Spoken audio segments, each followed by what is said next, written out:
Hello guys, welcome to my channel Diptesh kitchen. আজকে আমরা দীপ্তেশ কিচেনে রান্না করব সেজুয়ান সস।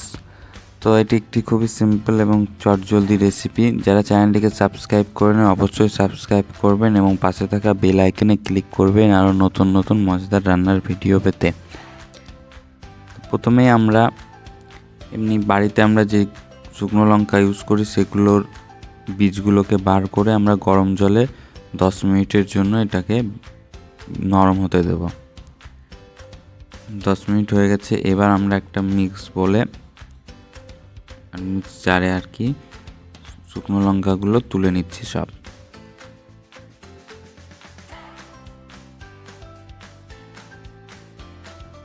আমরা এটাতে রসুন দিয়ে নিলাম থেতো করা 1/4 কাপ এবং আদা দিয়ে নিলাম 2 ইঞ্চি মতন এবং কিছুটা 2 টেবিল চামচ ধনেপাতা কুচি দিয়ে আমরা এটাকে ভালোভাবে পেস্ট করে নিলাম।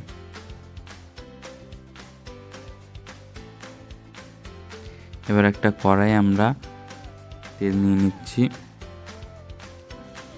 বড় টেবিল চামচে 4 টেবিল চামচ। এবার এতে আমরা গোটা দারচিনি, আপনার কাছে দারচিনির গুঁড়ো থাকলে সেটাকে দিয়ে নিতে পারেন, আমার কাছে নেই তো আমি গোটা দারচিনি নিয়ে নিচ্ছি। এটাকে ভালোভাবে একটু ভেজে নিয়ে এতে আমরা যে শুকনো লঙ্কার পেস্টটা বানিয়েছিলাম সেটাকে দিয়ে নেব।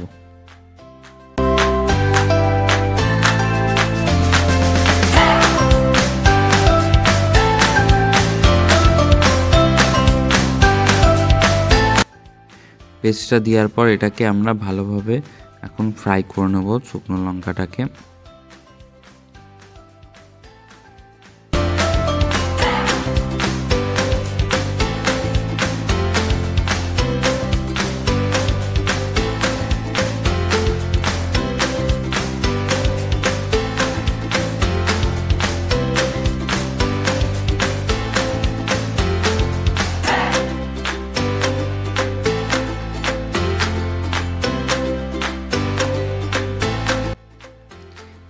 আমাদের ফ্রাই করা হয়ে যাওয়ার পর আমরা এতে জল অ্যাড করে দিচ্ছি।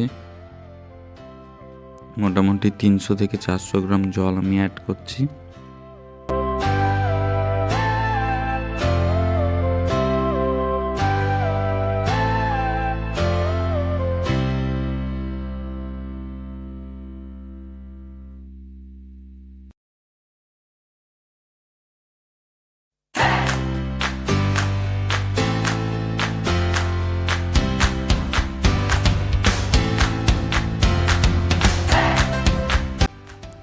এবার এতে আমরা পরিমাণ মতন লবণ দিয়ে নেব।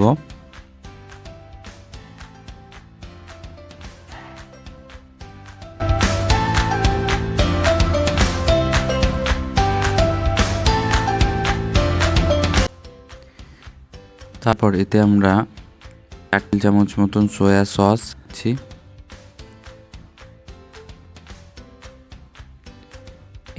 আমরা হোয়াইট ভিনেগার সেটাকেও দিয়ে নেব।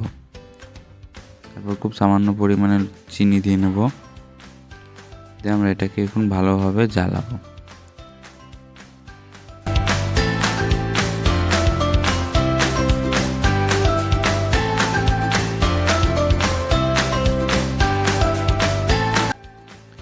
এবার আমি এতে দেখতেই পাচ্ছেন আমাদের এটা বেশ গাঢ় আছে, তাই আমরা এটাকে সস আকারে করে নেব। তার জন্য আমরা কর্নফ্লাওয়ার গুলিয়ে নিয়েছি 4 টেবিল চামচ মতন জলে, সেটাকে আমরা আস্তে আস্তে এতে মেশাবো দিয়ে আমরা এটাকে ঠান্ডা হতে দেবো।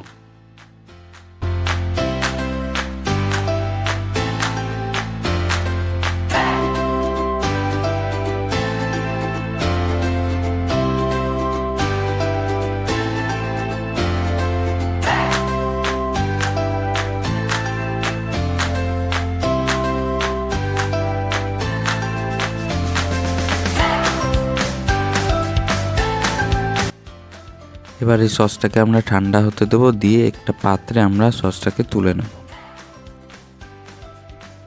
দেখতেই পাচ্ছেন ঠান্ডা হয়ে যাওয়ার পর সসটা আমাদের কতটা সুন্দর এবং গাঢ় হয়েছে। এই সসটাকে আপনারা একটা কাচের বয়ামে রেখে দেবেন এবং ফ্রিজে স্টোর করবেন তাতে আপনারা চাউমিন হোক, স্যুপ হোক, অনেক কিছুতেই ইউজ করতে পারবেন। তো thank you for watching my video.